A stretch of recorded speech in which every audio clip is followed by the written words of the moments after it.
Well, hi everyone, and welcome to a new edition of You Are My Boro. Myself, Scott Wilson, and Dom Shaw from the Northern Echo. We're going to be looking back on what turned out to be a very good weekend down at the Den. We'll have a chat about all things transfers, and we'll probably touch on Boro's striker situation, obviously with injuries to factor in there as well. A little bit of housekeeping before we start. If you're watching this on our YouTube channel, then please like, subscribe, and leave a comment. As I say every week, we do read through them, and it does inform what we chat about, and it's lovely to hear what you're all thinking. If you're listening on one of our various podcast platforms, then rate and review, and again, let us know how things are going. How are you, Dom? Everything all right? I'm all right, mate. I'm all right. Yeah. Fresh from a probably Boro's best win and performance I can remember at the Den. The only game that springs to mind, I think back at Boro Millwall, and there's obviously plenty, but it's the first game of the season, Pulis, the two last-minute goals to snatch a not deserved point. I remember it was Flint's debut. Flint made a mistake. George scored. I can't remember who scored the other goal. But yeah, that's some result for Boro on Saturday. When you take everything into account, that's some result, isn't it? I always go back to the Yellow Vossen one.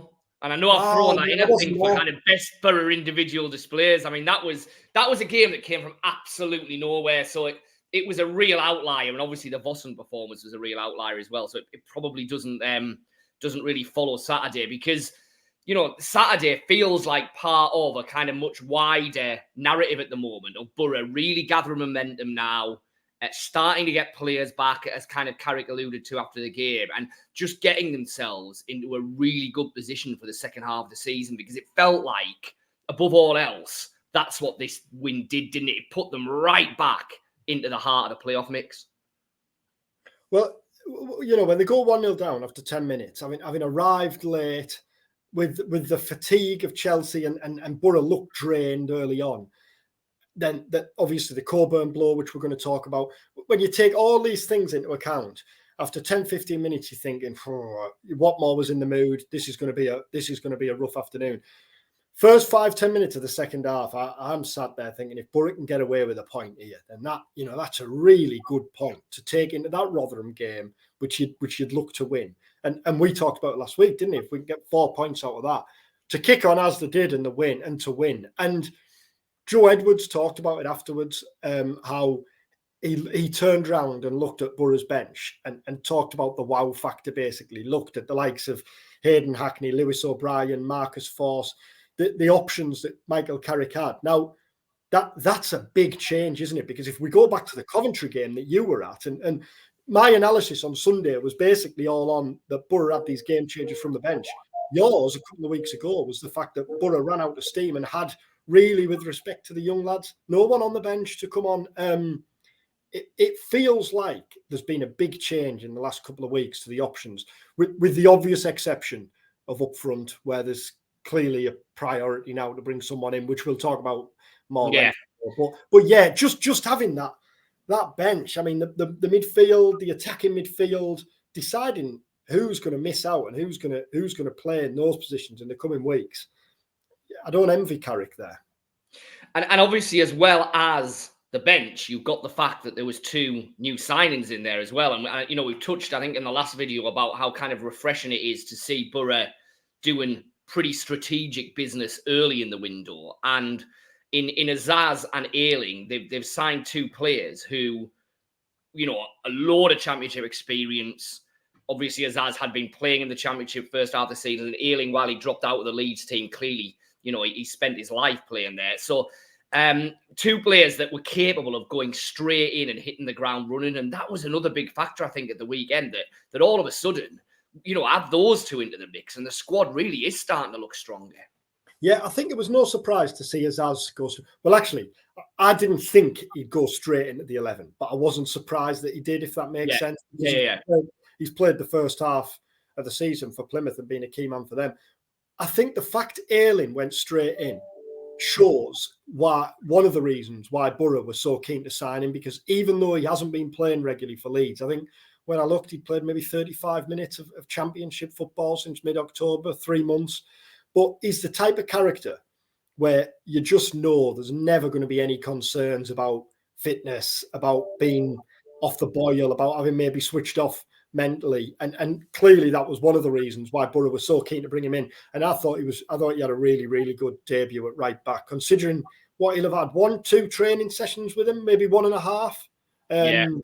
To go straight in at Millwall, where you can imagine the reception he got, being a Leeds United legend. And he dealt with all that, no problem. And I think that potentially solves a big problem for Boro. We don't know what the Dijksteel injury is, but we know Smith's not going to play again this season, or very unlikely. And that's meant shuffling Van den Berg and changing the dynamic of the defence. Now I think you've got really a ready-made right back. I think if Carrick's going to play his back four now, Ayling's probably going to be his first right back between now and the end of the season. And we've touched on it again. You know, we have touched on this before, but I think one of the big things with the Ayling transfer is that it does show Boro's willingness to be flexible in their approach, because, you know, with Smith out and Dijksteel currently unavailable, there was a need for a player to go in there who could do it straight away and fill that gap. And if Boro had signed let's say a 19-year-old fullback who might be fantastic in 3 or 4 years' time from Belgium or France or Holland or wherever, would you have fancied them to go straight in at Millwall in the way that Ayling did? You know, Ayling is, in quotes, a proper championship defender, isn't he? He's seen it all. He's, got so much experience. There's a physicality there. Nothing's going to faze him in terms of what the championship throws at him. And it just felt that at this precise moment, that is the move that Boro had to make. And I think fair play to them for accepting that. Yes, it probably veers away from the model a little bit and what they'd ideally like to do. But sometimes I just think needs must. And I think it was a case of that, wasn't it? 100%. And you talked to Carrick about that last week, didn't you? Yeah. On Thursday. Yeah. What was his reaction to that then? Yeah, I mean, pretty much that, to be fair, that look, that there is a route we want to go down as a football club, and there is a long-term plan here, and there are things that in an ideal world we'd like to do. But sometimes it's not an ideal world, and we've had injuries, we've had issues to contend with, and you do need a balance of the squad, was what he said, and I think we all agree with that sometimes there is just a need to bring in the likes of a Luke Ayling to get you over a certain hump in the road, and who's to say Ayling might get offered a contract in the summer. This might purely be a 5-6 month thing, and then you might never wear a Boro shirt again. But right now, I think is exactly what they need, and I think Carrick knew that, and I think Carrick was pleased that Kieran Scott and the rest of the recruitment team rode in alongside it, and that kind of collectivity is still there, and there is an acceptance that yes, in an ideal world, there's certain things you'd like to do and routes you'd like to go down, but sometimes you've just got to plug a gap or do something that needs doing in the short term. I don't think really you can get away from the importance of Ayling and what he'll bring off the pitch as well. Yeah, because when you read the quote, looking at Leeds' website last week, the amount of talk of mourning the exit of a legend. They had interviews with the chairman, a farewell video from all the players, Ayling's best bits, an interview with the player himself. It's very rare you get that. I mean, if you look back... They're talking about wanting to try and get him back, aren't they, for a day when we're around playing, to try and have a wander on the pitch. And it's remarkable, really. I mean, if you think back to how the Boro players over the last, 10 years, how many would have merited that? Grant, George, yeah, George is the one that immediately leaps in. Yeah, Grant, Johnny House, and yes, he's a Leeds legend as well. But when he does leave Boro, he'll clearly warrant that. But not many.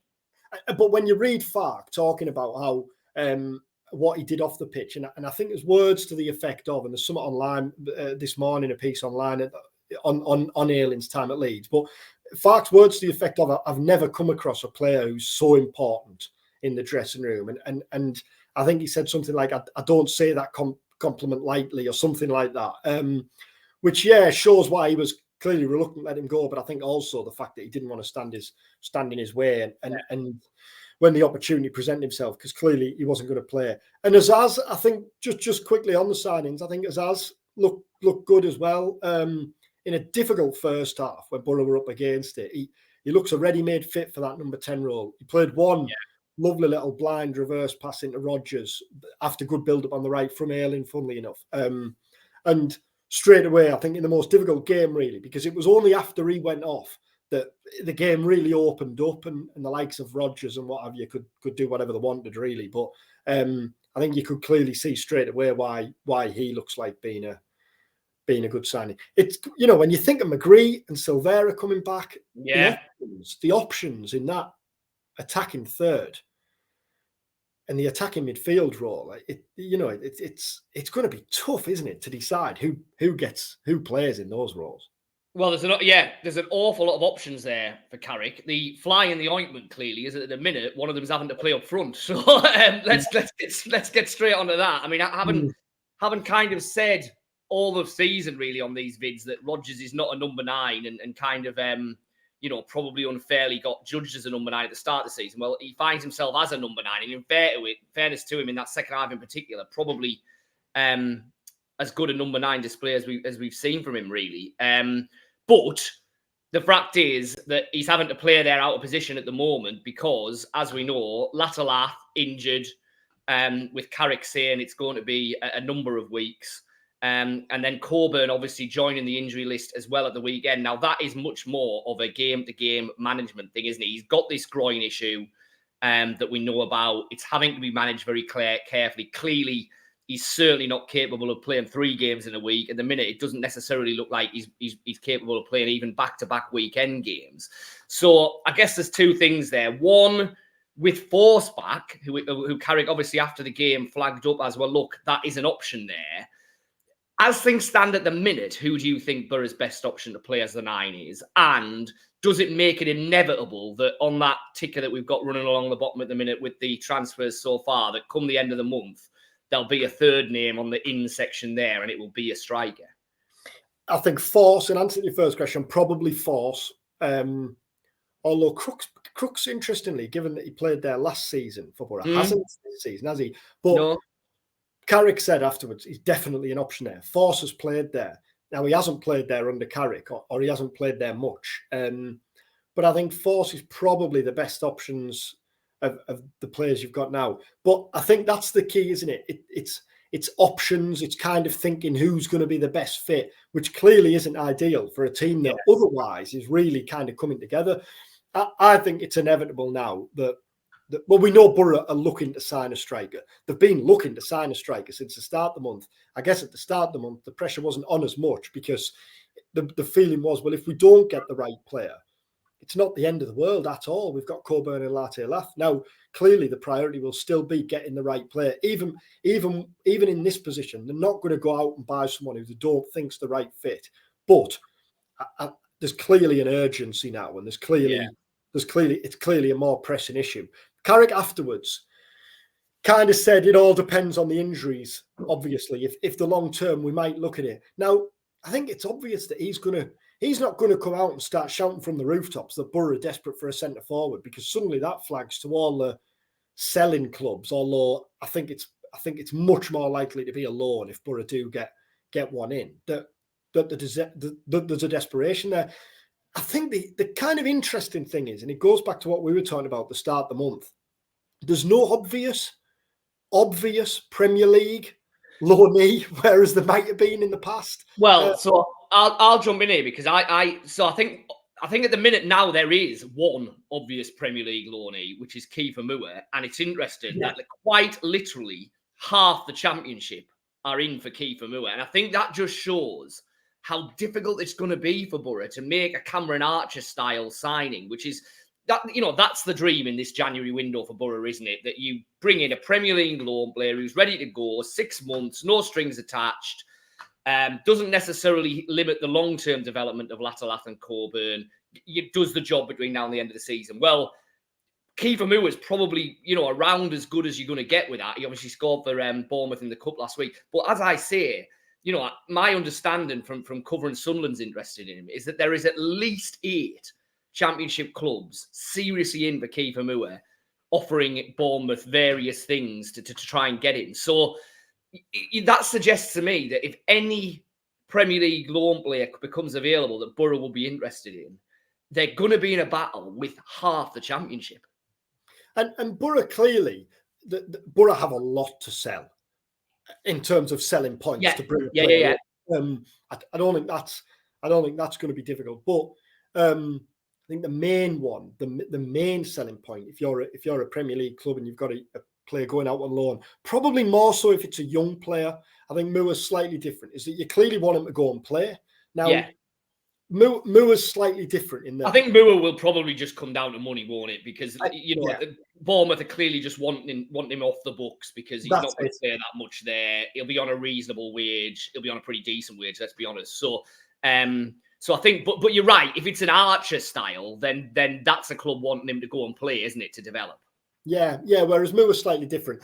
Boro have asked the question on Moore, but like you say, there's various others, and that was before things changed. Sunderland are clearly in for him. Cardiff are in for him, aren't they? I think clearly the emotional attachment of going there. Watch this space. There's obviously going to be players who are on Boro's radar who we don't know about. Yeah. But yeah, it's going to be interesting. It's going to be interesting to see how it plays out. And will Coburn be ready for Rotherham on Saturday? I mean, maybe, but just judging from the tone of Carrick after the game at Millwall on Saturday, I suspected not. We still don't know on Latte Lath. The whole Latte Lath would be such a weapon in that Chelsea away game. Yeah. Wouldn't he? But Boro do have the players who. So for that Rotherham game, really, Crooks, Rodgers, Greenwood said he's played there. Force, obviously, there are short-term options. It's whether, given really now, I think Boro look at that championship table and think they have as good a chance as anyone to get that sixth spot, at least. In fact, I think you're probably looking at the table now and say Boro would be favourites for that sixth spot, the way things are going at Sunderland over the last couple of weeks. Not bringing in a striker is clearly a risk in that, given that position, isn't it? Given that situation. It feels like it, definitely, yeah. Now, as we keep coming back to, at various stages in the second half of the season, you're probably going to have Latte and you're probably going to have Coburn. So, it's not like if you do nothing, you're not going to have a striker for 3 months. That's not so there is going to be a balance here because it still doesn't, and I know at the minute the cupboard really does look bare, but it still doesn't necessarily feel like it's a situation where there's an absolute gun to Boro's head. And if they can't get someone out of a Premier League club, they're just going to have to take whatever they can from Europe and hope that it works. I don't think we're at that situation yet, because as you say, there are options that you can try there, and it's not like you're not going to have either of your two established strikers for any point. So, but clearly that it would be a massive benefit to Boro if they could bring someone in and just have that extra player in and around it competing and even just to allow you to change things in games a bit more, which they don't necessarily have in attack either at the moment, If you're Coburn and Latte or both, you must be so incredibly frustrated because both of them really at various stages, just as they're finding the feet and hitting the stride. Coburn, when he was on that good run at the back end of last year, and then obviously had to spell out the team. Lath twice really now has broken down. Well, that's unfair because clearly the Chelsea injury was an impact injury, but you know what I mean. Has fallen out just as he was hitting his stride. And they'd now have a run. At the start of the season, they were playing up front in a middling team that was finding its feet and still getting to grips with this kind of new look. Whereas now it does look like it is coming together, which makes it all the more frustrating, but I guess makes it all the more enticing and exciting for potential targets. They're coming in, looking at those players who are going to be loading the bullets behind them. And thinking, I could be onto something here. Looking at the type of football Carrick plays, looking at the momentum and the fact things are gaining. Hellfire, if they haven't played in a League Cup game, they might have a Carabao Cup final to do next month. There's plenty there, isn't there? Last one on transfers then, before we wrap up in a sec. Outs. I mean, a big Premier League bid for Hayden Hackney is clearly the wild card in this next. I think we both feel that that's very unlikely. I don't think so. I think somewhere, Boro might have a big battle to hold on to Hayden Hackney if they're not in the Premier League. I think at the moment that looks unlikely. So Is there anyone fringe-wise you think that might be going? Or what about someone like a Callum Kavanagh going out on loan or someone like that? Well, actually, my mistake is before we did this, we talked about outs, and I said no, and obviously Hayden Coulson went out on Blackpool on loan, so we need that. Yeah, my fault there. That made sense, didn't it? Coulson came back in the summer. Clearly, there was an opportunity there, but I think, kind of with respect, it quickly became clear that he wasn't what Carrick was looking for. And then as soon as Angel and then Bangura came in, that was him done, really, wasn't it?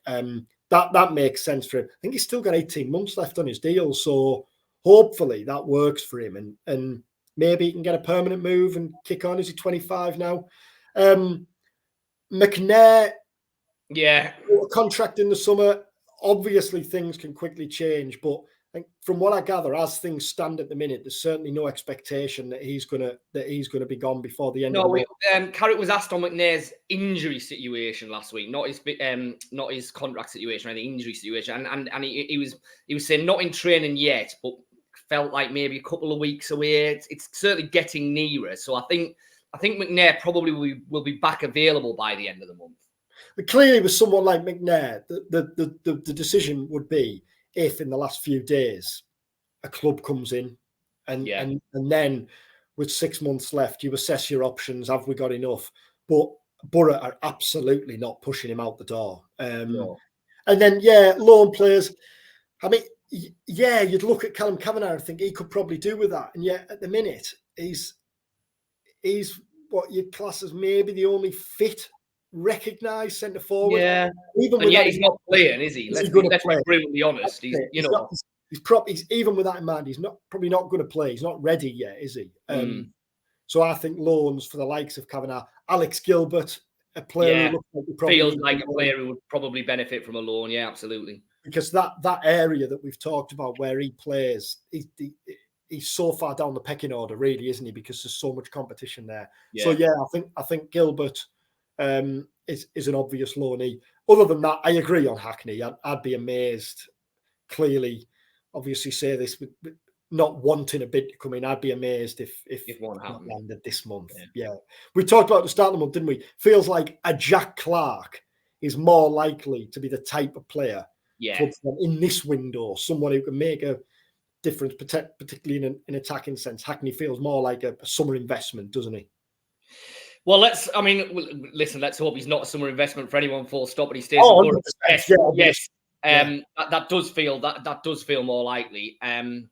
But we will see as the month progresses. Obviously, what have we got now? A couple of weeks left of the transfer window. So keep in touch with everything on the Northern Echo website. Any developments we will have on there.